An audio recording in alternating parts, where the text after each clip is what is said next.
Hi, I'm Kyle Simkins, and you're watching MediaPlex This Week.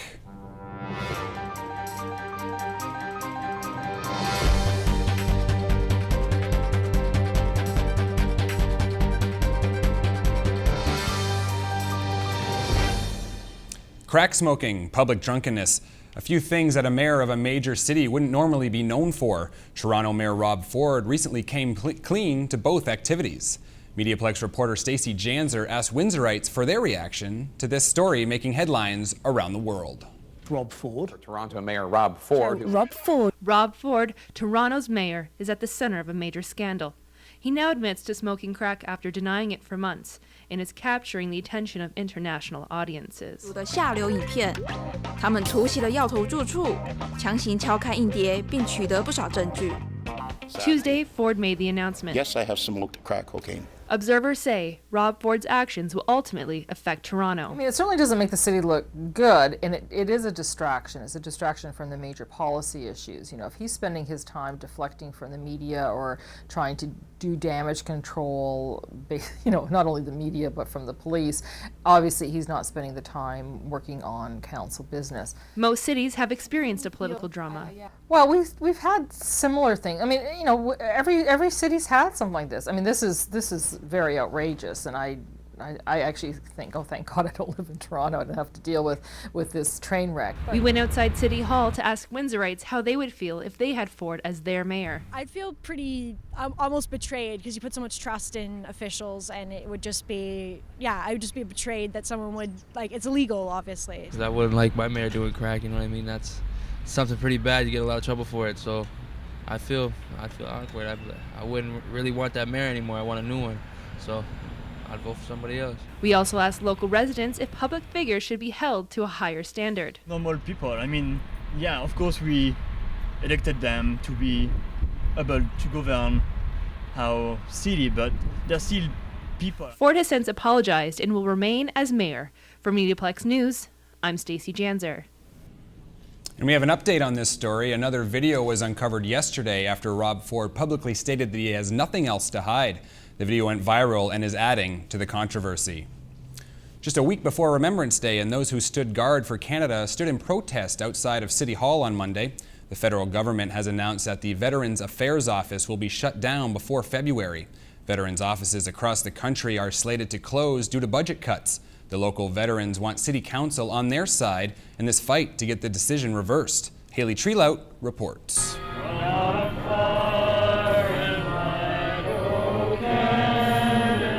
It is a song we have heard several times before, but this time it was sung at City Council with an even bigger message. With poppies over their hearts and a display of their bravery weighing down their suits, about 30 local veterans gathered at City Hall.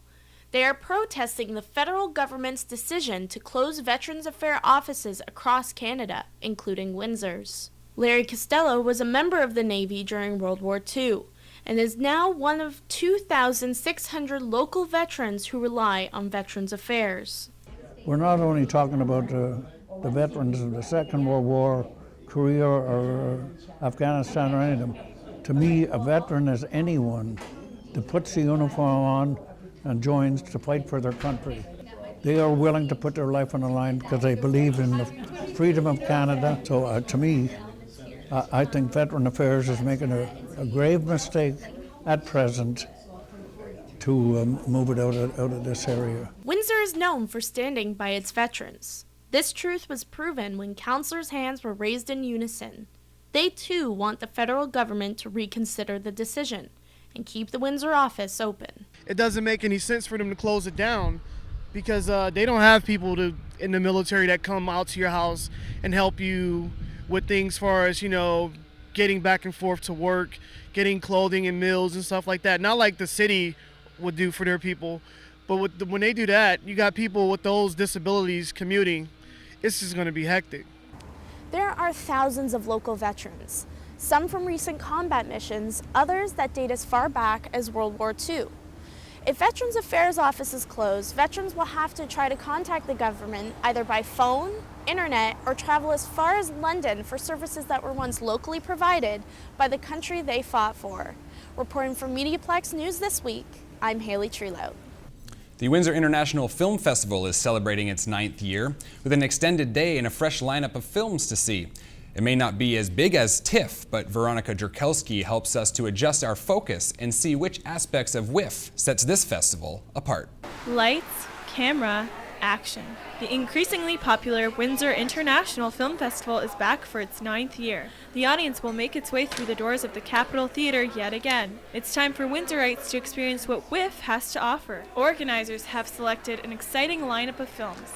It is a time to celebrate and experience Canadian and international films, but it also sheds some light on local talent. 4 locally made films were selected this year: Cinephilia, Found Footage, Sycamore, and This Is What a Feminist Sounds Like. They really hit the mark. They hit the mark. They were well made. They were interesting. They were appropriate. They were challenging.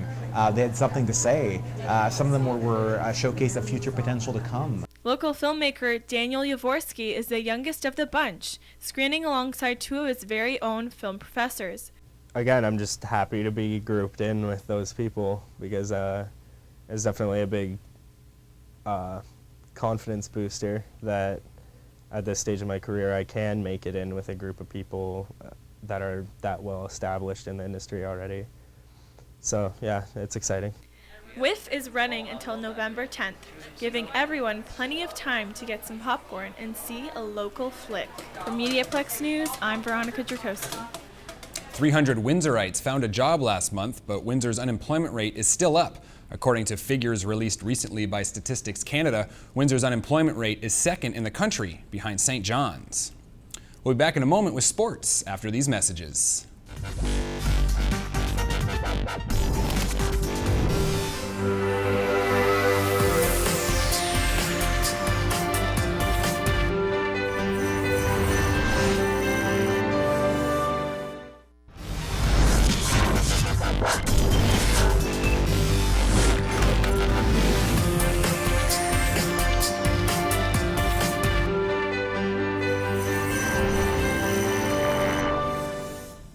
The University of Windsor Lancers men's hockey team won a 6th straight game as a part of their latest winning streak against the York University Lions last Saturday. Is this a sign of a strong season to come? Rick Dawes takes us ringside for the game recap. The battle on the ice never let up, but in the end the Lancers came up supreme. Unfortunately for the York Lions, Windsor was the first stop for a series of away games. The Lancers have been strong on home ice this season with 6 wins and just 1 loss. They're also sitting on a 5-game win streak. The puck dropped and the first period started off with a goal from the eager Lancers within the first 3 minutes. The Lions responded with a goal of their own by the end of the first period. Early in the second period, York defenseman Jeremy Perrin was taken down by a hard hit, but no penalty was called. Dave Palmer was standing right in front of where the hit happened. Lanoux avoided the check. The guy he came around the backside of him, just then hit him, and as he hit him, the guy went into the top of the rail. So it was nothing that was an infraction that needed to be called, but at the same time, it was unfortunate somebody got hurt. The pause did not slow the game pace. The Lancers scored 2 more goals in quick succession, bringing the score to 3-1. Lancer head coach Kevin Hamlin says it was after a tough early season loss to Carleton University that the Lancers shifted into gear and the wins started coming. If we get that one kill or that one timely, block or save, and it just seems to be going our way right now. After losing the conference final for the past 2 years, Hamlin says this year his goal is set. And that's our focus. Not only do we want to get up there, we want to blow that door down. The outcome of the Lancers versus the Nipissing Lakers in North Bay this weekend will determine if the streak continues, so check it out. For MediaPlex News This Week, I'm Rick Dawes. The Olympic torch took a ride on a Soviet spacecraft to the International Space Station. The torch has been in space twice before during the 1996 and 2000 Summer Games. This will be the first time it gets taken on a spacewalk. The torch is known as the Firebird's Feather after a famous Russian mythical creature and is currently not lit due to safety hazards. But it will be the torch that lights the Olympic flame on February 7th in Sochi. It's not recommended by fashion experts leaving home in your pajamas, but that's exactly what dozens of people did last weekend. I was there on Sunday and found out this fashion faux pas was for a good cause. They left the comfort of their homes in the comfort of their PJs. Last weekend in Windsor's Malden Park, dozens of people rolled out of bed and ran or walked for a good cause. This was the inaugural Learn, Live, Hope 5K pajama run. The runners were raising money for 2 local charities. This year's recipients for our event is Pajama Angels and Transition to Betterness. When we first started talking to Pajama Angels, we thought because of the name of their organization, and we wanted to create something that would be fun, so every year people would come out and they would remember the event. Although this is Learn, Live, Hope, the very first event, we're hoping to make this an annual event. Transition to Betterness and Pajama Angels are local organizations that raise money for people with cancer or other chronic diseases. After an enthusiastic warm-up led by volunteers, it was off to the races. Then runners, young and old, 2-legged and 4, took to the trails. After the run, prizes and congratulations were handed out to the participants, some of whom have never done anything like this before. It was kind of awesome. I've never done a run uphill, so it was pretty challenging. It was incredible to hear the speaker this morning say that it's staying into local charities and for cancer, just kind of pulls at your heartstrings. The amount donated is yet to be tallied, but the goal of getting people out to Learn, Live, Hope's first event was a success. For MediaPlex News, I'm Kyle Simkins. Now for our weekend forecast. Saturday will be partly cloudy with a high of 12 degrees Celsius and a low of 4. Sunday will be scattered clouds with a high of 8 and a low dropping down to 3. Monday we can expect isolated showers and a high of 9. That night the temperatures will drop down to 0 degrees. St. Clair College is having an open house Saturday, November 23rd from 10 a.m. to 1 p.m. All campuses will be open to visitors, including our very own MediaPlex. This is a good chance to explore your career options, tour our campuses, and meet the faculty. One of our instructors here at the MediaPlex put together this video highlighting the journalism and media convergence programs.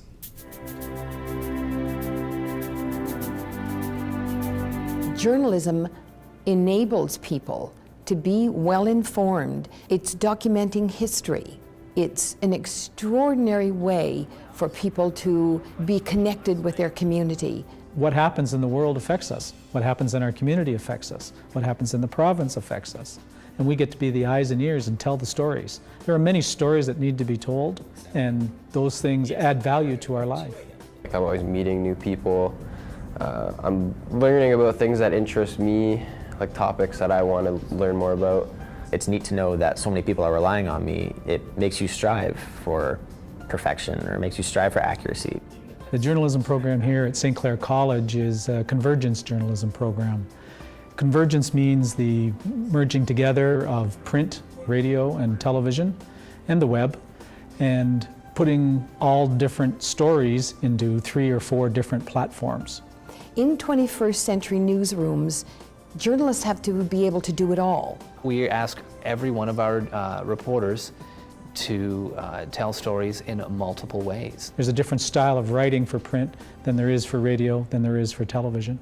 And it's really important that the information gets out that is true to those platforms. We are one of the few, if not the only, program that is actually taking students to a live broadcast and giving them that opportunity and that experience. I've gained a lot of self-confidence. I used to be a really nervous person, a really shy person, but I think this program's helped me come out my shell. It's given me something that I love to do, and that's made me a better person.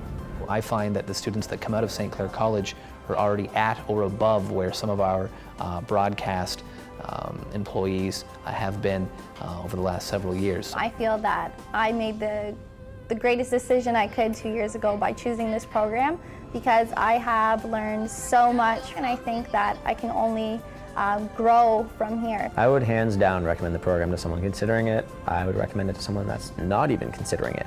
They teach you such a vast array of different skills, different platforms, different things that you could really apply to so many different careers. Based on literally hundreds of interns I've seen over the years, St. Clair students are better prepared to go into the work environment in media than most students coming out of colleges and universities across North America. I think it's that very comprehensive curriculum that we have that creates converged journalists that sets this journalism school apart. Thanks for tuning in. I'm Kyle Simkins, and you've been watching MediaPlex This Week.